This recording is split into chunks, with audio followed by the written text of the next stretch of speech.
My name is Zach Arnold. I'm a Hollywood film and television editor, a documentary director, father of two, an American Ninja Warrior in training, and the creator of Optimize Yourself.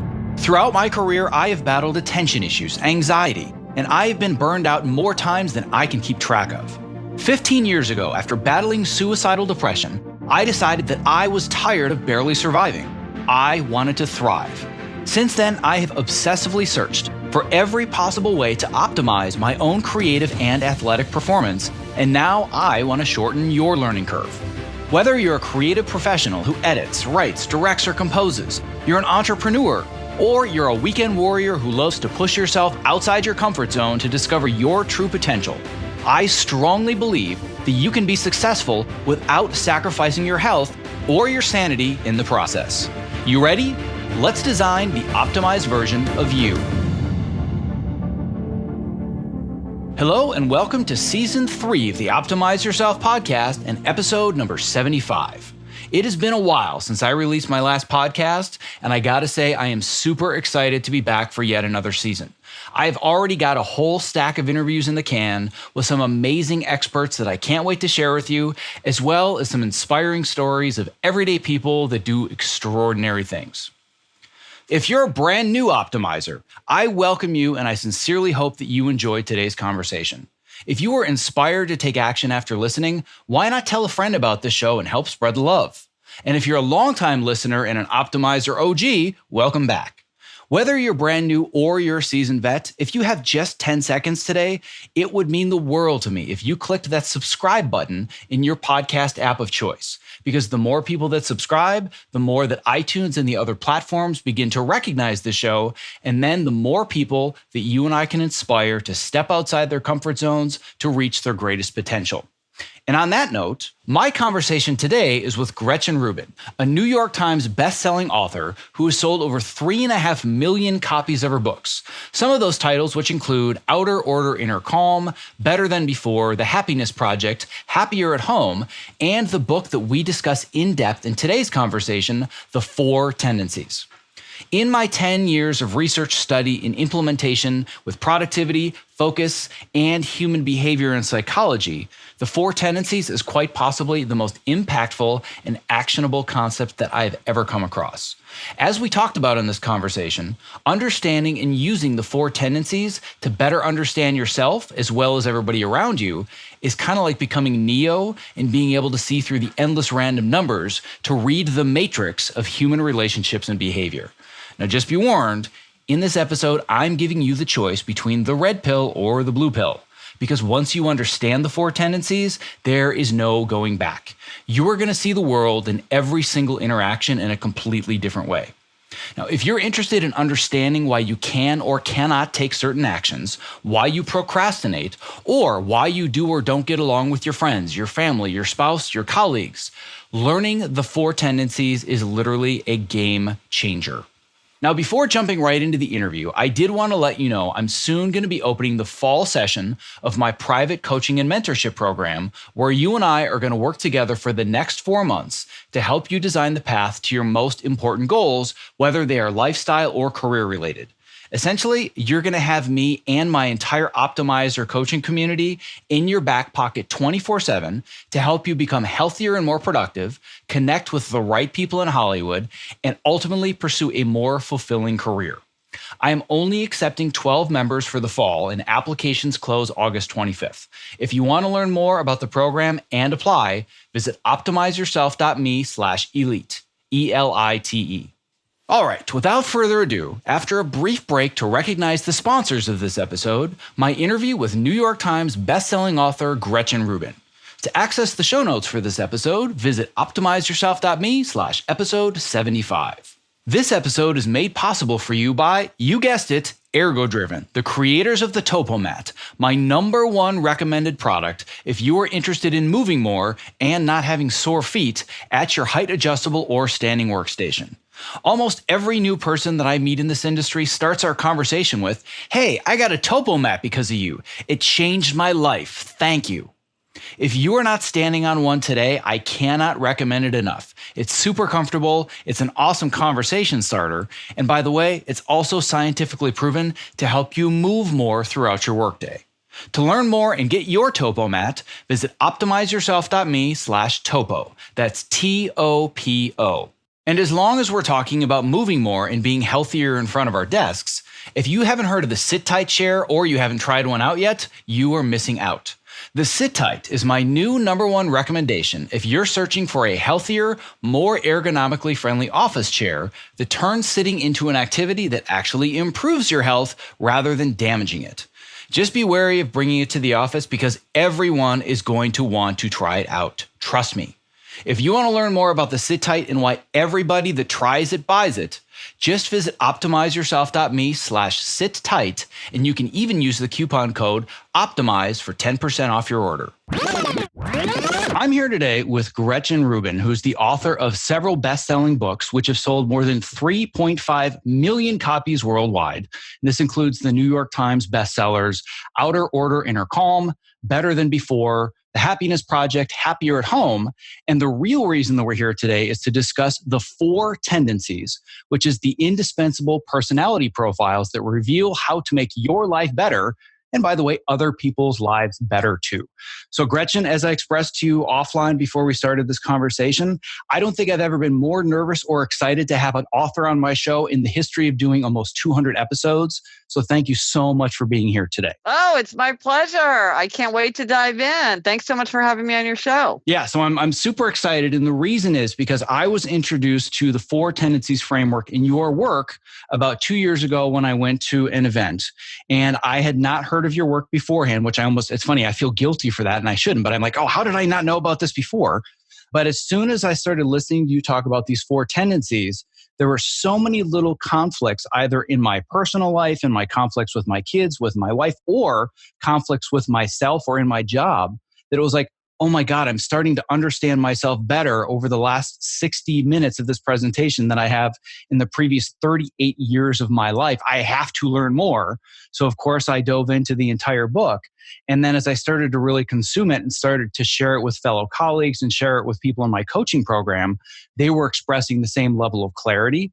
And the way that I describe the 4 tendencies, I'm sure it's going to be, different than the way that you describe it. But being in the film industry, I tell people that you're going to feel like Neo in the Matrix. You can read it for the first time and understand human relationships. It's so cool once you actually start to be able to read the Matrix as it comes to these tendencies. Oh, that's so great to hear. I'm so happy that it's struck such a chord with you and was so clarifying. That's fantastic. Yeah, I don't think there's a day that goes by that I don't either talk about it or recommend it to somebody. Excellent. Well, thank you. Gold absolutely. Yeah, that's wonderful. So I, of course, want to jump right into the tendencies, but at the same time, I think it's important for people to understand the origin of it, and not just the origin of the tendencies, but understand more about you, because you have a very circuitous path to get to the place of being a best-selling author. So I want to understand just a little bit more about you and your journey and how you came to this point of saying, there's this thing and I need to learn more about it. You're right. I did have a circuitous path. I started my career in law and went to law school, and I was actually clerking for Justice Sandra Day O'Connor on the Supreme Court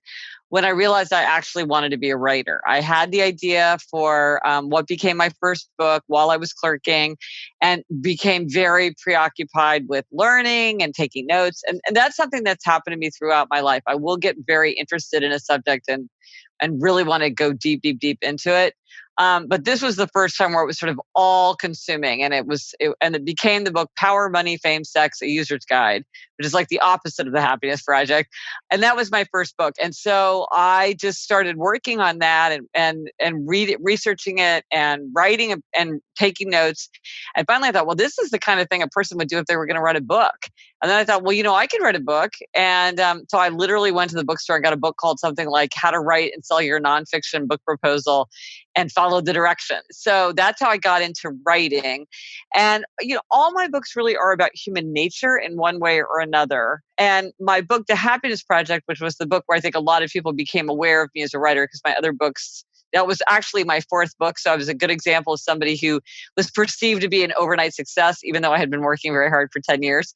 The Happiness Project got me really, really focused on just sort of the larger issue of happiness And really that's a very vast subject, and I've been sort of looking at different aspects of happiness ever since as an aspect of human nature.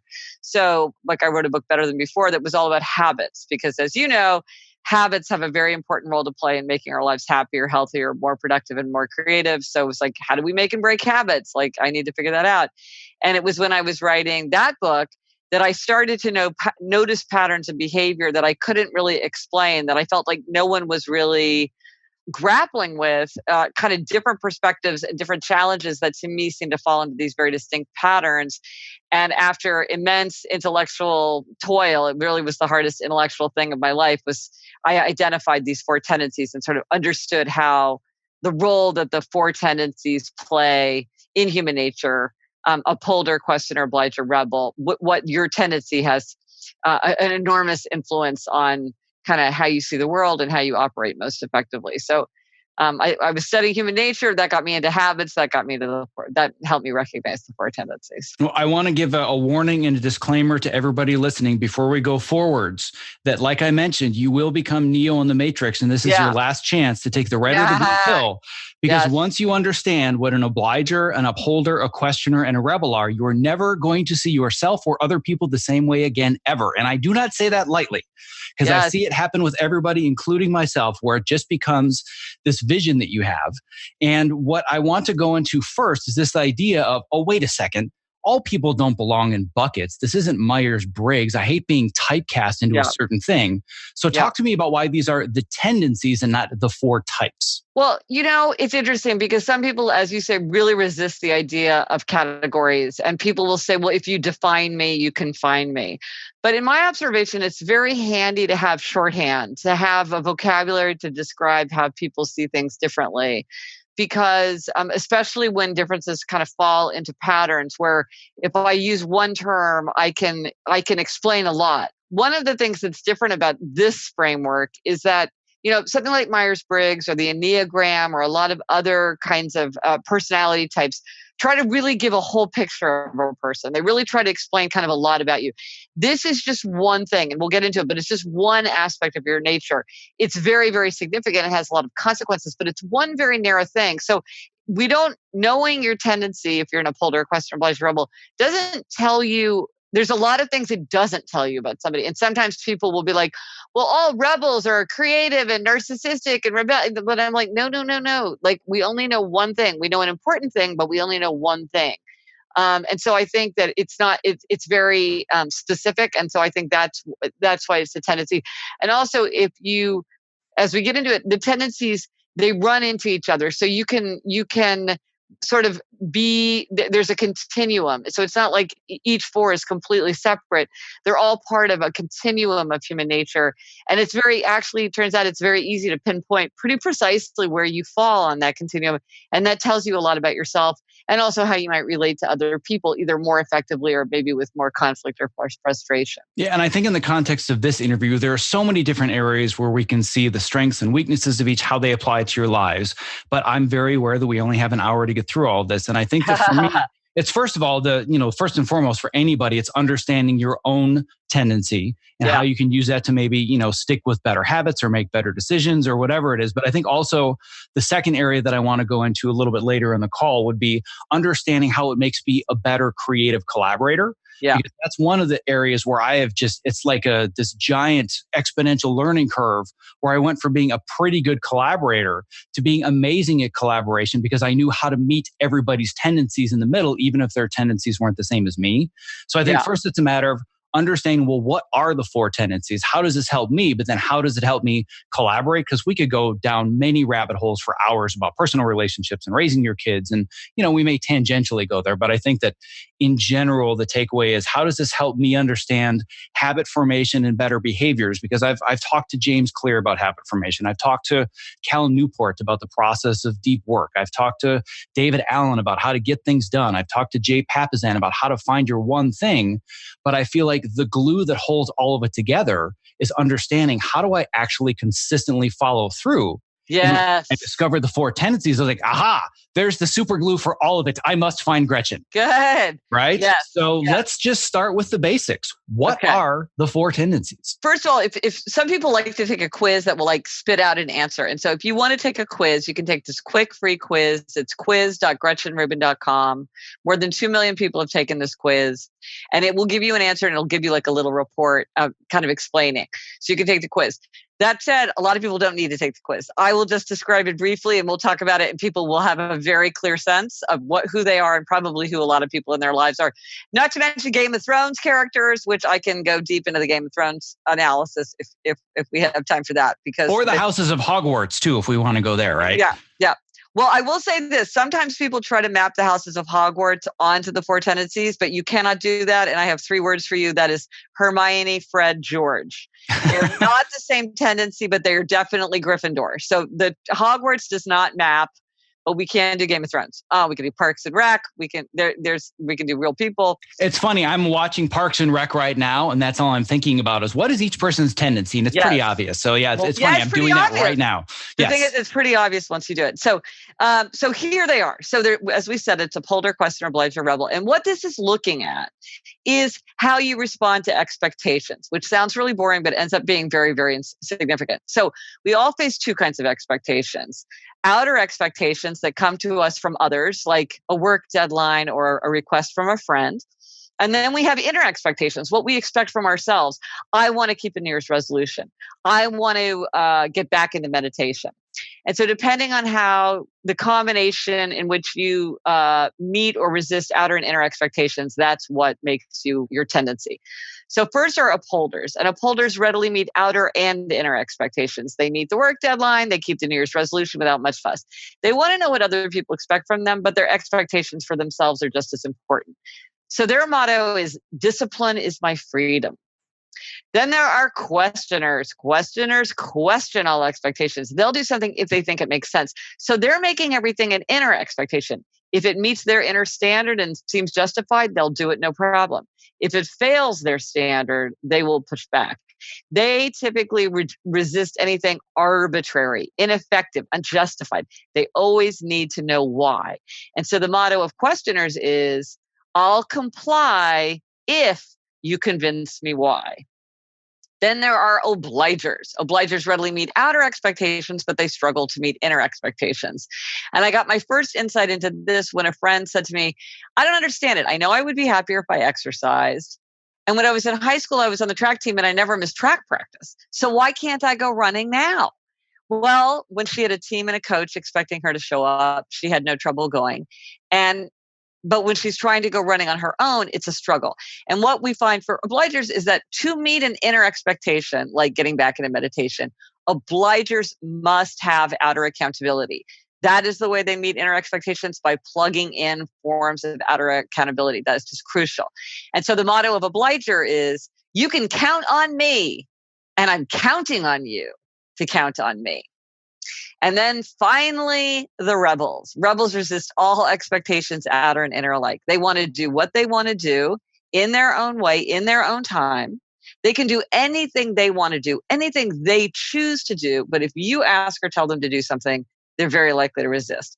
And typically, they don't like to tell themselves what to do. Like, they don't want to sign up for a 10 a.m. spin class on Saturday because they're like, I just want to wake up on Saturday and see what I feel like doing. And the fact that somebody's expecting me to show up is just going to annoy me. So the motto of the rebel is, you can't make me, and neither can I.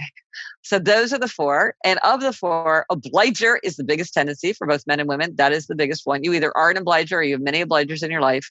And the smallest tendency, that's a small tendency. And my tendency, the upholder tendency, just slightly larger. Those are the 2 smaller tendencies. Well, one of the things that I find so interesting and somewhat humorous was your discovery when you were doing this. Like, wait, you mean I'm the eccentric one? Yes. I'm the one that's, I'm not the majority. What are you talking about? Right. So talk to me a little bit more about your discovery of being an upholder. Well, I mean, you're exactly right. I mean, because I remember like when I finally came up with this, and I mean, like the sweat was pouring down my face. It was so hard. And I go into my husband and I'm like, oh my gosh, you know what I realized? I'm part of this like extreme fringe personality type. And he's like, you think?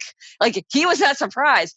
And the fact is, when you talk to upholders, it's like, I say to them, don't you get the sense that other people are not like you? Like, and if you get a bunch of upholders together, they all start muttering like, why can't other people just get their stuff done? Like, what is the problem? And it's interesting for me because a lot of times when you talk to people who are kind of like experts or giving advice, a lot of times they're upholders. I'm like, yeah, anything works for you because upholders are just really good at execution. They're great at things like to-do lists and schedules and setting priorities and following through.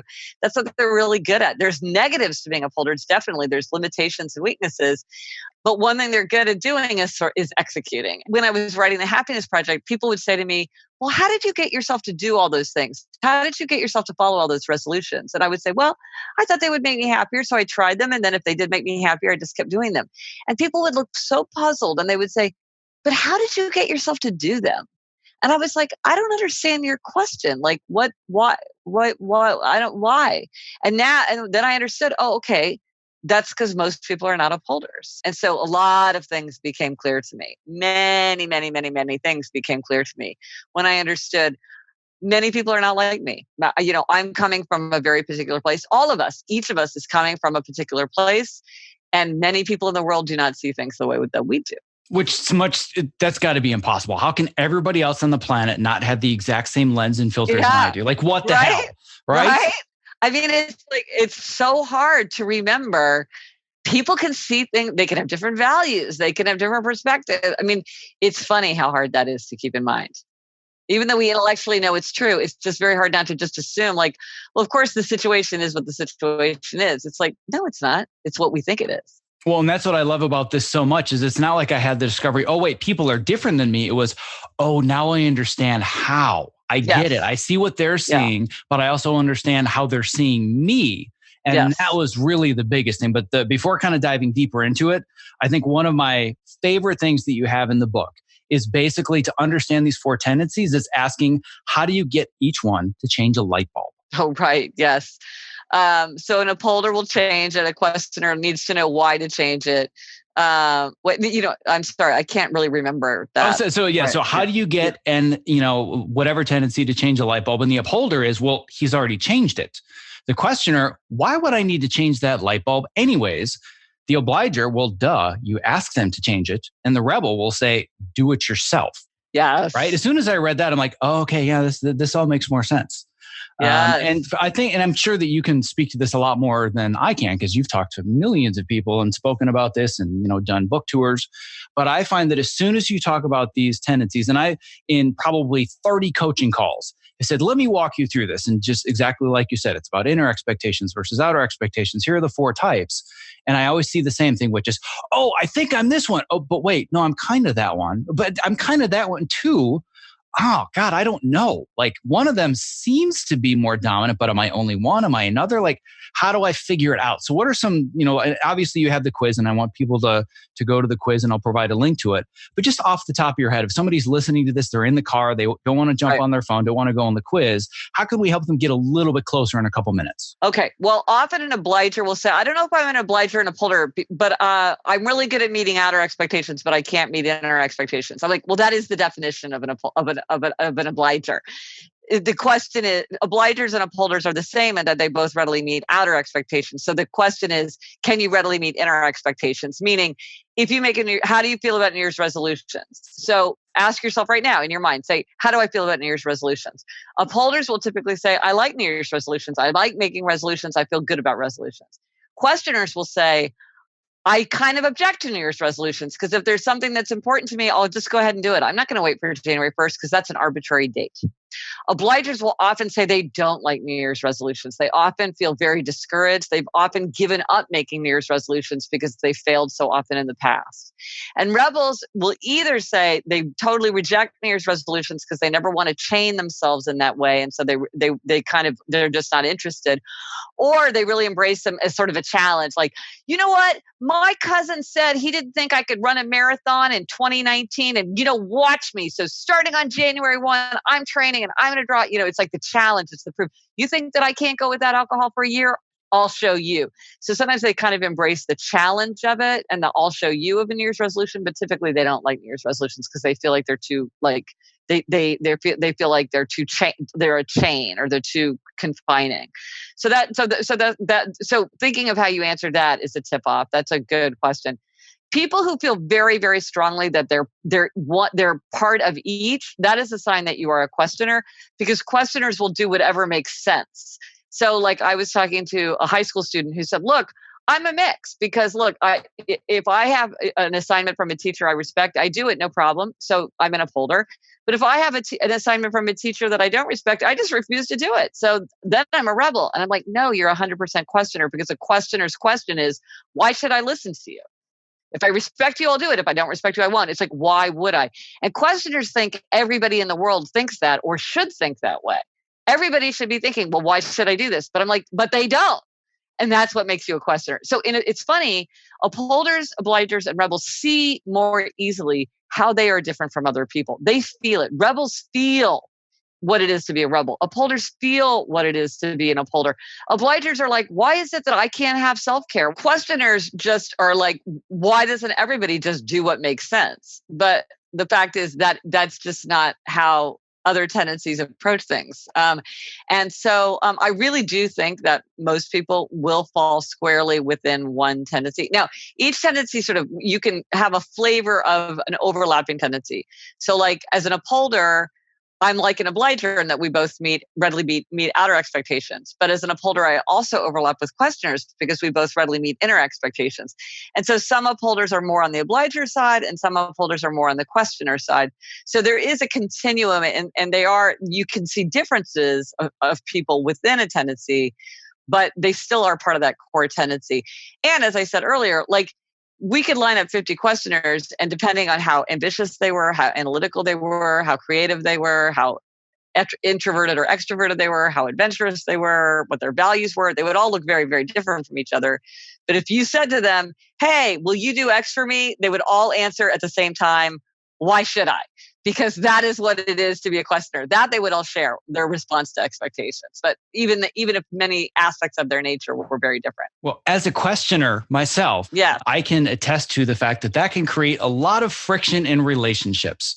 Yeah. Because one of the strengths of being a questioner is that you love to gain knowledge and analyze things and go deep. And at the same time, all people hear from you is the word no.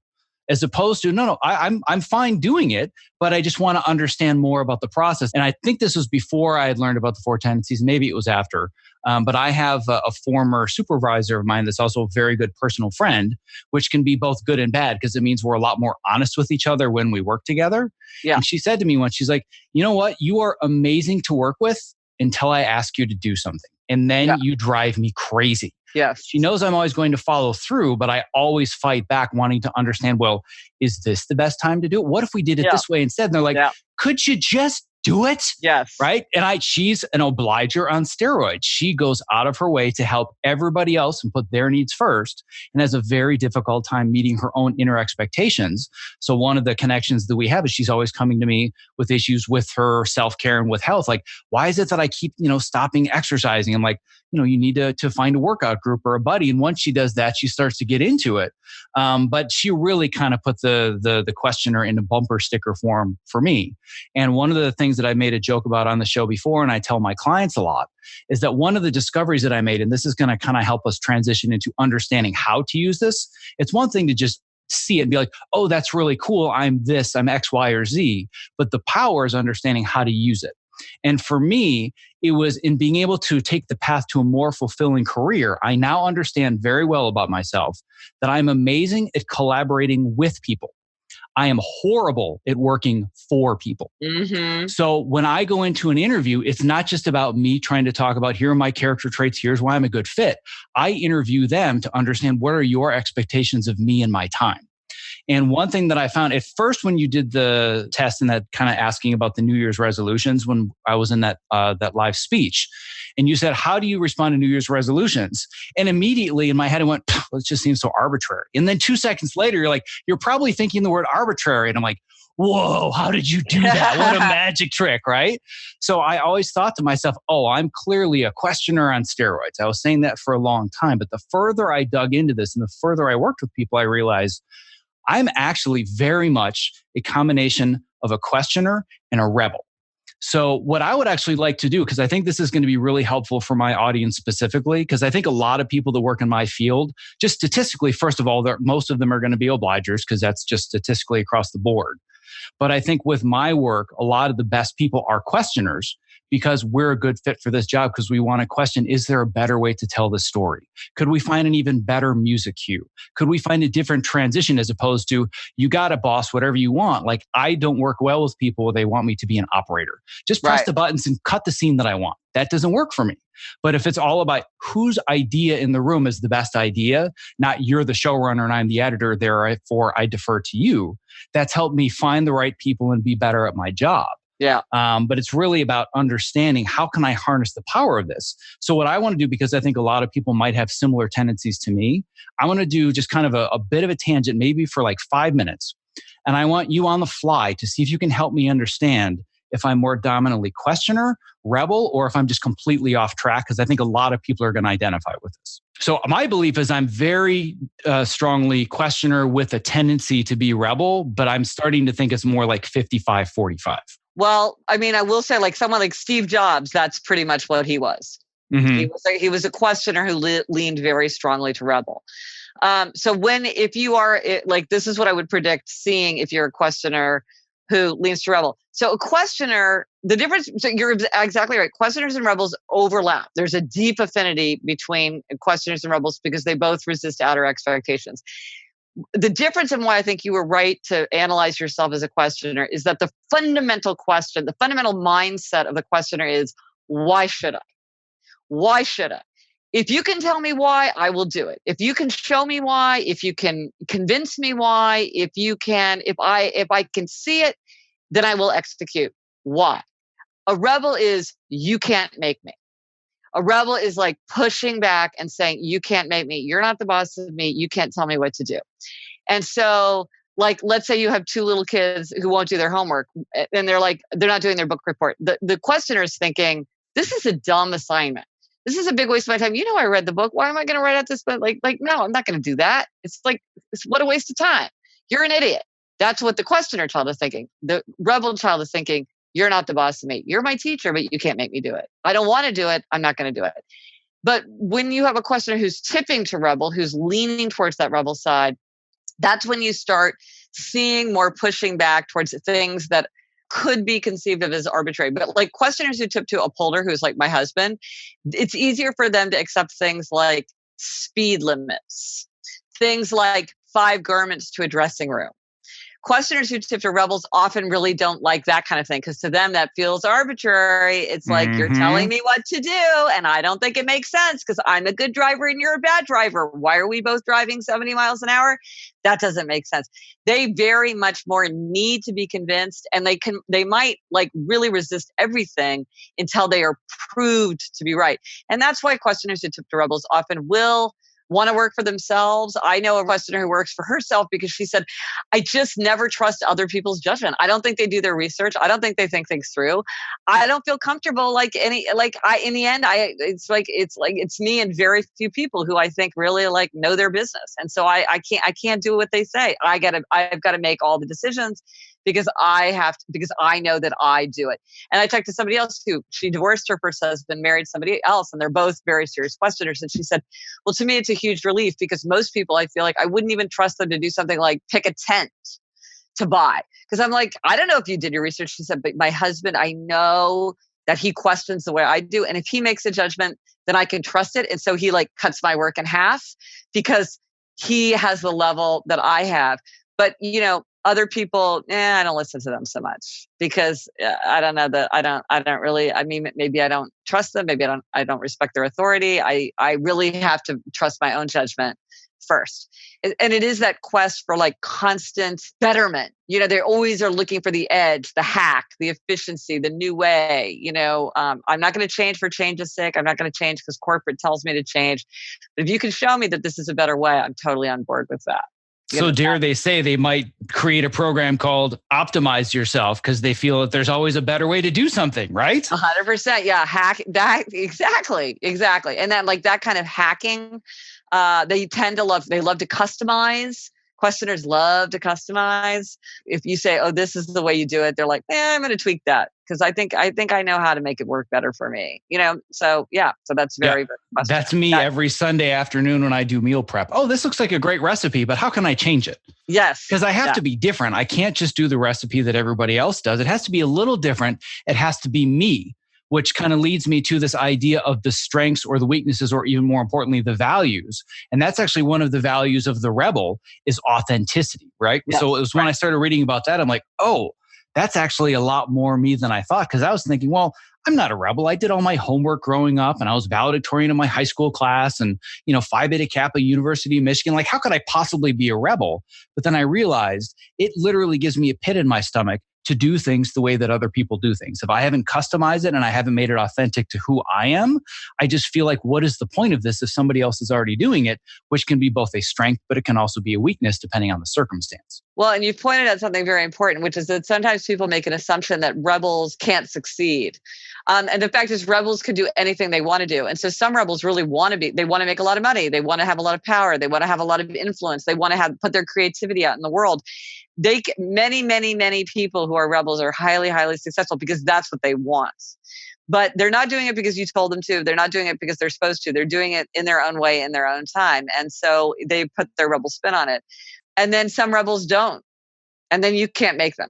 You know what I mean? And it's like, they're not going to do it just because you tell them to. And so for a rebel, it's interesting. The rebel tendency is the most different from the other three. I think it really, if you're dealing with a rebel, either you're the rebel or you're dealing with a rebel in your life, it really is helpful to understand their perspective because they really do see things and respond to things in a way that can be hard for the other tendencies to understand. And actually the other tendencies will often interfere and make things worse.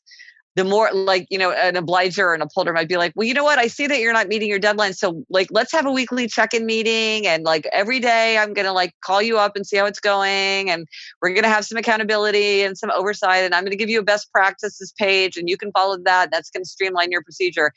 That is the worst part, but terrible ideas if you're dealing with a rebel. Because a rebel wants to do their own work in their own way. The more you're trying to control them, the more you're going to ignite that spirit of resistance, and they're going to delay, and they're going to procrastinate, and they're not going to do it. If you're just you know what, you've got the chops to do this. It's due in 2 weeks. The client. If we're going to keep this job, we got to keep the client happy. It's due in 2 weeks. Let me know if you run into any roadblocks. I cannot wait to see what you come up with. You and your team always. I love seeing what you guys can do. Blow me away. And you just walk away. And you're like, if you do it all the night before, okay, that's fine with me. Well, and I think that what you've alluded to is that once you can recognize your own tendency, or even if you don't recognize your own tendency, the assumption is, well, if you're struggling with something that I've struggled with and overcome, here are the ways that I overcame it, and that should work for you, right? And that's where the conflict comes from, because you're thinking, why can't you overcome something I just did the same way? And that's what I was doing. I kept using logic. Well, the reason that you can't do this is because of this and this and this. So I would use this resource and this strategy. And people would come back and say, I don't get it. None of this works for me. I'm like, why the hell doesn't it work for you, right? So there's even a little bit of that rigid upholder in me as well. Well, it's questioner, because questioners feel like if I give you the research, if I show you the data, that will be compelling. That is what is going to inspire your behavior, is you understanding why. So I'm going to send you a link to 10 different studies, and that is going to convince you. And it's like, no, it doesn't. It doesn't work for the other tendencies. It's just not what resonates with them. But and then the questioners are baffled, because they're like, look at all this, why are you all acting in a way that just makes no sense at all? It's like, well, it makes sense if you understand the tendencies. Well, and it's funny because you just described basically the first year of my first podcast platform, which was me standing on a soapbox, sharing the information, saying, what is wrong with you people? Yeah.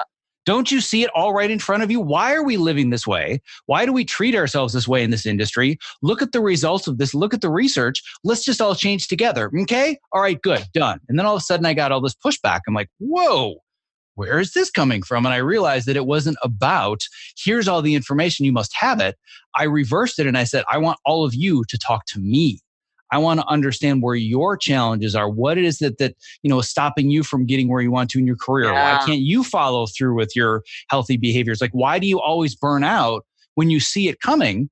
And then as I started to bring all this information in, I'm like, oh, wow, there's a lot going on here that goes beyond just not having the research. And Yeah. that's when I started to dive much deeper into human psychology and behavior, which is how I ended up finding your work and realizing, oh, now this makes a lot more sense. But the first step was really just listening. Like, Yeah. oh, okay, as Yeah. opposed to here's what you need to do and here's how I can prove it. Because I'm a questioner. That's my tendency, right? That's exactly what I'm going for. But there are weaknesses to that, and there are weaknesses to all four of them that I wanted to just very briefly go through. And for me, that weakness is analysis paralysis. Yeah. Where, like you said, if you're going to, go buy something like go buy a tent online. And a perfect example that comes up that shows the difference between me and my wife. My wife is an obliger. She's a teacher. She won LAUSD Teacher of the Year. She's up for LA County Teacher of the Year. She is an obliger and then some. And I remember our microwave broke and she just went out and she bought a microwave and she brought it home. And like, did you look online at any of the models or look at she's like, no, I just went and bought a microwave. And I was just like, Yeah. what do you mean you just bought it? That's like, such a great example. It drove me crazy. I'm like, Yeah. but then I thought, I'm like, oh, but the difference is we have a microwave that works. Had she put that task on my list, it would have taken me a week. And we'd probably have the better option, but we needed a microwave now. So that analysis paralysis happens with my health, where, like you said, I can meet my own inner expectations. Like right now, for the last year and a half, I've been training for American Ninja Warrior, but it's not because I'm an upholder and I just say, I need to exercise, therefore I should exercise. It was, I need to justify, well, should I be doing HIIT training on Monday or HIIT training on, but wait a second, this article said that cardio should be this many times per week, but crap, I have to do grip strength. Crap. I'm just going to watch Netflix instead because it's easier. Yeah, analysis paralysis is a big issue because it's like that desire for information makes it hard to move forward or to make a decision sometimes because you're like, there's just more and more and more information. So that's why if you're a questioner and you aren't meeting an inner expectation, the advice is always to look and see, have you really decided what's best? Because if you haven't decided what's best, you're probably just kind of spinning out because you haven't really got that clarity that you need. Another problem that some questioners have, I'd be curious if you've it sounds like you have run into this, is when people say they ask too many questions and they're seen as being sort of either stubborn or being bottlenecks. Or sometimes if you have a defensive boss or a defensive partner or whatever, like they feel like, well, you don't trust my judgment. You're undermining my authority because you keep asking me why. Where the questioner's like, I just want to know why you picked the software. Just tell me why. Like they don't mean it in an undermining way, but to somebody who's thin-skinned, they're like, why? Like I just am telling you what to do. Like, why are you always questioning me? So that can also be a problem for questioners sometimes. Oh, Questioner absolutely. children often have that problem with adults. Is they're seen as being impertinent when in fact they're like, why should I learn the multiplication tables? They mean that quite sincerely. I can look it up on my phone. Why should I memorize it? It's like, you should give them an answer to that. They don't mean to be cheeky. They literally just want to know. Tell them the answer and then they'll do it. Yeah. And unfortunately for my wife, she not only has a husband who's a questioner, but she has a son who's also a questioner and a daughter who's a rebel. Oh my God. So we have a lot of friendly conflict in the house. But what I found is that it's easier to be able to speak to each of them in different ways because I understand that for my son, he's a questioner like me. So I just need to give him logic and justifications. Here's like, for example, just this morning, I had a conflict where the two of them were in the house and my wife was out doing something work related. And I wanted them to clean the living room and clean the kitchen. So for my son, it was, well, here are all the reasons why it's important that we clean this up. And here, the expectations that I have and all this. But then with my daughter, it was, all right, so here's the deal. We need to clean. So your option is you can either clean and you can help clean up, or you cannot help clean, but then ... right? So I was giving her information. I was giving her a choice, but then she had a consequence to each. And oddly enough, they both immediately stood up and they just started cleaning the house for me, right? And I want people to be able to apply that logic to working in a collaborative environment with others. So now that we've gone through, here's how I can kind of identify myself. You can go through a quiz, but you can't just work with somebody else that you maybe don't feel very comfortable with and say, hey, let me sit you down for 5 minutes and send you a link to this quiz. So if I'm working with people and I want to be able to identify their tendency so I can help meet their expectations and vice versa, how do we start to really dig into the matrix now? So there are some tip-offs. So with questioners, you are looking for people who are objecting to things as being arbitrary, people who ask a lot of questions, people are very interested in data, people are interested in efficiency. That's when you're going to see the questioner where you do feel like it's all about, I need to explain why, and that's how you're going to get on board. Whenever people are complaining about self-care, whenever they are complaining about boundaries, that is a tip off that you're dealing with an obliger. Also, who is the person in this team that everybody goes to when they need a favor, they need somebody to go the extra mile? That person's probably the obliger. Obligers feel like they're being taken advantage of, and they are. Everybody exploits obligers, and it's on all of us to learn to be more fair and not to take advantage of obligers, because they can have obliger rebellion, which is when they, explode, because obligers are the ones who are the most likely to help out. So if you've got, most people are on 2 committees and one person's on 5 committees, okay, that person is probably the obliger. If one person's always taking the night shift because other people don't want to take the night shift, that person's probably the obliger. So in a way, they're like great. They're the rock of the world. They match up the most easily with the other 3 tendencies that are like the type O. And they are often the ones who are the ones that we go to, because they are the ones who help out. And that's why they're so invaluable to have as leaders and team members. Rebels, a rebel pretty quick, because rebels, they're going to do what they want to do. They're not going to do it because you told them to. And they will often do things like not go to mandatory staff meetings, or like they will, if they're your boss, they might suddenly change the priorities. They might throw out the count, like, oh, we had these 3 meetings set for Wednesday afternoon, but now I've decided I want to do something else Wednesday afternoon, so cancel my meetings. They often will do things like as you said, they want to be self-starters. They want to be working for themselves because they don't like to work for other people. Often they will go into like sales, because it's like, whatever you need to do to make a sale, you can do. There's a lot of like, you can do your own work in your own way as long as you perform. But interestingly, some rebels are very attracted to working in areas of high regulation, like the police, the clergy, the military, high regulation companies, because they kind of need something to push against. They feel like if they don't have structure, they might kind of spin out or be paralyzed. And so they need structure. So a rebel, if you're collaborating with a rebel, you might see somebody who doesn't really take direction very well, but might be very helpful in that they think outside the box. They come up with unconventional solutions, and they're sort of like doing their own thing. And then an upholder, you're gonna know that it's an upholder because it's somebody. Upholders are very, very good at execution. They're very good at things like to-do lists and schedules. They can seem rigid.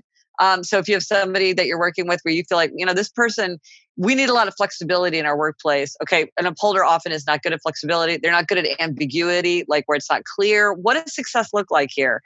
It's not clear. Okay, that could be really distressing to an upholder, because they're like, I want to know what's expected of me, because I don't really understand. Or like when it's not clear what the rules are. Like upholders don't do well where you're supposed to kind of like play fast. In some work areas, you're supposed to kind of play fast and loose with the rules. That's kind of the expectation, is that you're not going to totally follow the rules. Upholders tend to not do very well in that, because they're very much like I remember I was at a wedding. They gave us a card and said, like, go to the bus at 5:45 p.m. to go to the service. And I ran into the bride's mother, and the bride's mother said, oh, they're actually going to leave at 6. And I was like, but the card says 5:45. And she's like, yeah, but we don't need that much time, so we're just going to leave at 6. And I was like, but there's a card, and the card says 5:45. So I feel like you can't just like walk around and change that now. I mean, like, come on, we've all committed to 5:45. It was like, to me, it was like a rule of nature. So you can see in your collaboration that the strengths and the weaknesses are very complementary. Somebody's really going to keep everybody on track, but maybe not be so flexible. And somebody might be really, really focused on efficiency, but maybe that's going to slow everybody down. And somebody's going to be great to like pitch in when they need help, but then they're going to burn out and have some resentment, some anger, and that's going to be a problem. And then there's some people who are just going to do what they want to do. And that can be great. It can also be a huge pain if somebody won't do what you ask or tell them to do. But they work together. We need all these on our teams because they all are very complementary. Yeah. And what I find, and I don't want to speak in absolutes, but I do feel fairly confident in speaking close to an absolute, is that in the specific collaborative environment of Hollywood, what I have found now that I'm able to really read these tendencies, and generally it takes less than 5 minutes once you start to really play the game of, oh, what's this person's tendency? It doesn't take long. It's not like you need to do deep research and 3 weeks later it dawns on you. It happens really, really fast. It's very blatant. Yeah. And what I have found is that almost every single editor that I know is either an obliger first or a questioner second. And then I think that's one of the reasons that burnout is such a huge part of my program, because so many people come to me saying, I'm so burned out and working such long hours. And in my mind, I'm thinking, well, if you know that working such long hours is poor for your health and you have all this information, why aren't you just working less hours and telling your bosses? And like, why is that so hard? But then I realized, oh, it's because they feel obligated to, because the culture makes them feel obligated to put in those hours because everybody else does. And I want to do what I'm told and meet that outer expectation. So I feel that almost all editors are either a obliger or a questioner. Almost every single director across the board, probably no surprise here, rebel. All of them show up late, don't want to take notes, don't want to listen to suggestions. They're still great collaborators, great storytellers, and great at what they do, but they just walk in the door and they have rebel all over them. And then when it comes to most producers, I find that most of them are obligers, which is interesting. Some of them rebels, but for the most part, the writers and producers are obligers, which I found really, really interesting because I thought I would see a lot more questioners. And maybe it's because I just haven't worked with enough people, but I work on various TV shows and, work with 10, 20, 30 writers over the course of the last couple of years. And I found that really is very much kind of, again, it's not absolutes, but it seems pretty consistent. Through all the stuff that you've done talking to your sister, do you find that that's fairly accurate? Well, I don't know because I haven't been enough in that, seen enough people in that role other than her. She's an obliger. And, obliger is the largest tendency for both men and women. So wherever you are, there's probably going to, anybody's they're most likely to be an obliger because it's a big group of people. And so you're always probably likely to see obligers popping up. If for obligers who have burnout, what they might be edging up into is obliger rebellion, which is when obligers meet and expectations, and then suddenly they snap and they're like, this I won't do. And sometimes it's small and kind of funny. Like I've heard from many obligers who will sit in their cars in order to be deliberately late for work as a form of obliger rebellion, which is like a small thing, but they're doing it on purpose because they're like, you're trying to make me do things, but you can't make me. It's this, they're tapping into the rebel. But then sometimes it's huge and explosive, like, you're dead to me. This is over. This is finished. I'm divorcing you. I'm ending a 30-year friendship. I'm quitting this job and going to work for a competitor today. And you can't fix it and you can't make it better. It's like a volcano exploding. And it happens when obligers feel taken advantage of, exploited, ignored, neglected. And so it's really important because obligers really can be so valuable and because it's the right thing to do. I think all about the rest of us need to be on the lookout for examples when we're taking advantage of obligers because we don't want them to fall into obliger rebellion with that deep resentment and burnout that they very often feel from the weight of outer expectations. And it's interesting what you say about rebels, because here's the thing that you'll see with rebels. If rebels have a partner, if they have a romantic partner, if they're a founding team, if they have like a number two that they've worked with over and over and over again, almost always that person is an obliger. Almost always. And there's kind of a set of special circumstances that can kind of account for when they're not. But that is the most common pattern that you see of the tendencies pairing up. If one person is a rebel, they're probably with an obliger. And so I wonder if you see that with the directors, like that the people around them, they've surrounded themselves with obligers. Well, and I think that that's why I see the combination of so many producer-director teams where the producer is obviously the obliger and the director is the rebel because they work so well together. Well, see, I didn't even think of that. That's exactly right. Well, then that exactly accounts for what you observed. Yeah, again, it's not absolute, but it's pretty consistent. And the majority of people that I work with in my program are on the editing side because they relate to me in my journey, but I have had some directors. I think every director that I've worked with, I would classify as a rebel. And essentially every editor that I've worked with is either obliger or questioner. There's one that maybe is an upholder, but I think that the rigidness, because a lot of times you have this idea of the engineer, no, this isn't the way that you do it. You must do it this way, right? Like the tech guy, but that's not the upholder. That's because they've justified why their way is best. And that's why there's so much customization and talk about workflows. And I don't think it's any surprise that I become, a workflow expert on customizing things and making them digital and more efficient and more effective. That's the foundation of what I do. And when I read, questioners love to find efficiencies, I'm like, yeah, that's kind of what's going to be written on my tombstone. Was this the most efficient way to do this? Right. Yeah. And why? Right. That would be the other keyword. Right.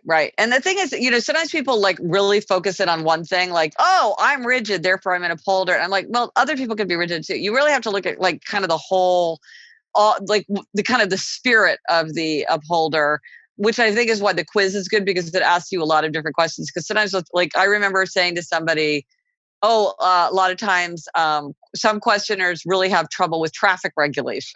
They really object to traffic regulations. And somebody said, "Well, I'm not a questioner. I don't object to traffic regulations." I'm like, "Well, for some idiosyncratic reason, maybe you don't care about traffic regulations, but you could still be a questioner." It's not like there's things where it's just like, one little thing makes you like takes you out.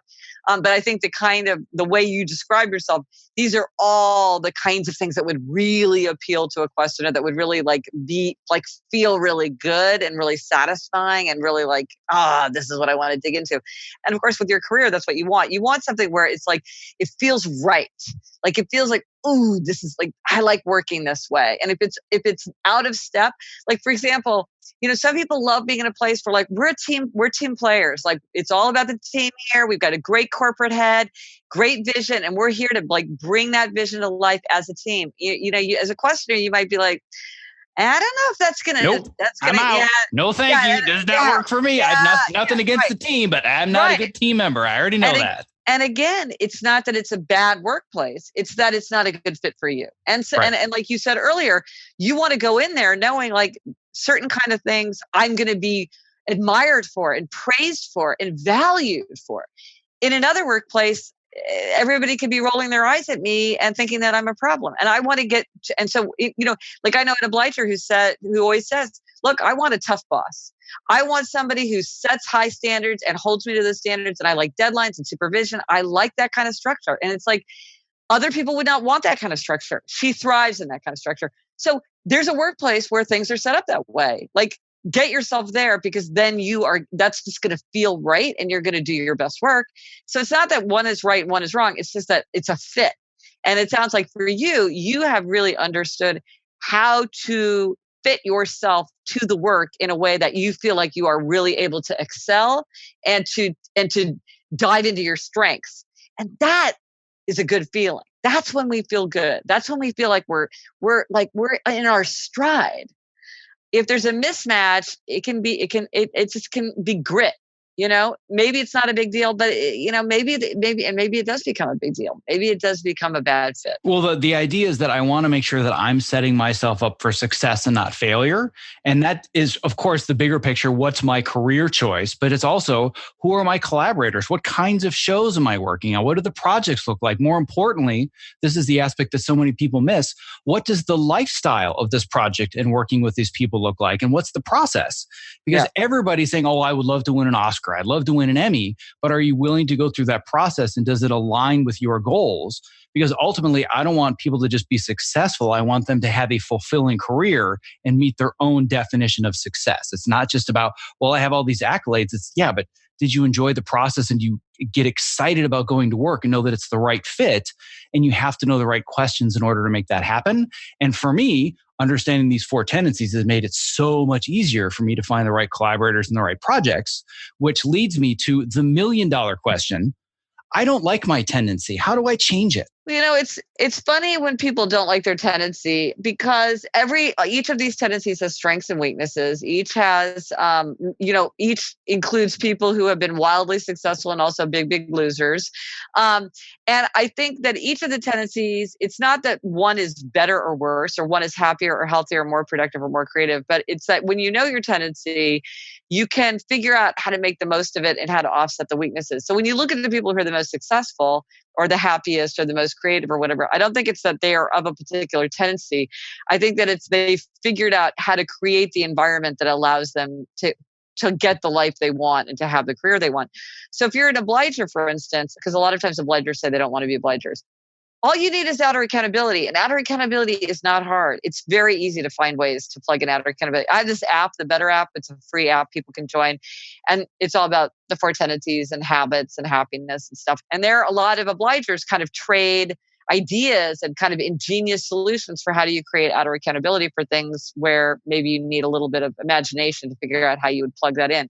But it's like, it's fine. Once you have outer accountability, you can do anything you want. So what's the big deal? And then questioners, it's like, okay, well, like you see where your pitfalls are. You have analysis paralysis. Okay, what are some solutions for analysis paralysis? One is limits. I'm going to visit 10 stores, but not 10 stores. One is trusted authority. I trust these people. If this software is good enough for them, I'm going to trust their judgment. I don't have to do my own research because I know these people do their own research. I can trust them. it's deadlines. We're going to make a decision by Friday. After that, it's not efficient. Like at a certain point, you just have to make a decision and do your best and learn from and learn. And maybe we make a decision and we pivot later. But if we just keep delaying, that's not efficient. So, like any exercise is better than no exercise. So by Friday, I'm going to pick a regimen and I'm going to stick to it. And then I'll learn from the experiment. Okay. That's okay. You got, if you're bugged by the fact that you have analysis paralysis, now you've got tools and tips to fix it. So I don't think it's, is it possible to change our own nature? I kind of don't think it is possible, or if it is possible, it's very, very, very difficult. And to me, it's like, don't train yourself. There's nothing wrong with you. Any frustration you're feeling, many, many other people have felt the same frustration, and they've come up with solutions that you can learn from. So don't worry about fixing yourself or changing yourself. There's nothing wrong with you. It's just like, figure out another way to achieve your aim. There's a lot of ways to achieve our aims. If something's not working for you, it doesn't matter if it worked for me or it worked for your sister-in-law or works for your boss. If it's not working for you, okay, try something else, because there's a lot of ways to achieve our aims. Well, as a questioner, I'm already thinking about all the justifications for making this interview run a whole lot longer than it should, because I really want to keep going. But I also realize I'm talking to an upholder, and we have reached our time. And I know that upholder tendency will win out over the questioner analysis and justification. So I wanted to make sure and thank you so much for your time being here today. But before we go, it's very important that the questioners, the obligers, the rebels, and the upholders all know how to get more information about you. And there's so much material. Where's the easiest place for me to send my audience? So at GretchenRubin.com is my website, and you can learn all about my books, and you can read sample chapters and listen to audio clips and get all kinds of one-pagers and nutshells. And there's tons of posts there about all different. I just wrote a post recently about anger and the four tendencies, like how your four tendencies, it comes out in different kinds of anger. So there's all kinds of stuff there. Game of Thrones, if you want to read my analysis of the Game of Thrones character, there's a whole post there. So that's a great thing. I have a podcast, which I do every week with my sister Elizabeth, who's a showrunner and TV writer in Los Angeles. And that's called Happier with Gretchen Rubin. And that's wherever you listen to your podcasts. And I'm on social media. My tag is Gretchen Rubin, and I love to connect with people.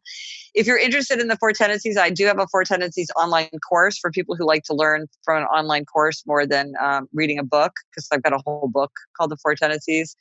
And there's also a workshop. If you want to teach a workshop, like in your workplace, or you're a healthcare professional and want to tell people about it, there's a workshop. There's a lot there on the four tendencies. Yeah. So, but basically GretchenRubin.com. I have a monthly newsletter you can sign up for if you want to. I got a bunch of stuff, more stuff than anybody would ever want, but go to GretchenRubin.com, and that will be that's a good springboard to everything else. Awesome. Well, all the upholders, I'm counting on you to go to GretchenRubin.com. It's the best thing for you. For all of the questioners, I promise there's a whole bunch of answers why, and it's going to make you learn so much more. For the obligers, we really would like you to do that, and we would like to hear back from you, and we'd like to know you showed up. And for the rebels, go, don't go. You might get information, you might walk away and not have any information. If you don't go, whatever you want, right? Yes. So that gives a very brief inclination to how you can crawl into the mind of anybody, read the Matrix, and get him to do what you want to do, right? That's not what it's about. That's right. So anyway, thank you so much for being on the show. This is, I know you don't realize it because you basically responded to my first email, which blew me away. But in my mind, it has been like a 1.5 year long process to make this happen. Oh, that's so, and what's funny, because I've just built this up so much in my mind, like, oh my God, she's not actually going to respond to my email. She's got this huge podcast and she's got all these best-selling books. Like, who am I? Like, I was taken over by imposter syndrome, which I never am, because I reach out to all these other big authors. There was just something about this that I just kept building it up and kept building it up. And I'm like, screw it. I'm just going to email her and see what happens. And like a day later, would love to. I'm like, really? That's all I had to do? But anyway, it says a lot about your character, and I really, really appreciate it. So thank you so much for being on the show. Well, I so enjoyed it. Thank you so much for having me. Thank you for listening to episode 75 of the Optimize Yourself podcast. To access the various links and resources that were mentioned, please visit optimizeyourself.me/episode 75. I did want to let you know I'm soon going to be opening the fall session of my private coaching and mentorship program, where you and I are going to work together for the next 4 months to help you design the path to your most important goals, whether they are lifestyle or career related. Essentially, you're going to have me and my entire Optimizer coaching community in your back pocket 24/7 to help you become healthier and more productive, connect with the right people in Hollywood, and ultimately pursue a more fulfilling career. I am only accepting 12 members for the fall, and applications close August 25th. If you want to learn more about the program and apply, visit optimizeyourself.me/elite, ELITE. Thank you for listening. Be well. This episode was made possible for you by, you guessed it, ErgoDriven, the creators of the TopoMat, my #1 recommended product if you are interested in moving more and not having sore feet at your height adjustable or standing workstation. Almost every new person that I meet in this industry starts our conversation with, "Hey, I got a TopoMat because of you. It's changed my life. Thank you." Listen, standing desks are only great if you're actually standing well. Otherwise, you are just fighting fatigue and chronic pain. Not like any other anti-fatigue mat, the Topo is scientifically proven to help you move more throughout your day, which helps reduce discomfort and also increases your focus and your productivity. I'm literally standing on one as I read this, and I don't go to a single job without it. And if you're smaller and concerned the Topo mat might be too big, or you simply don't have the floor space, well, there's a Topo Mini for that. To learn more, visit optimizeyourself.me/topo. That's TOPO.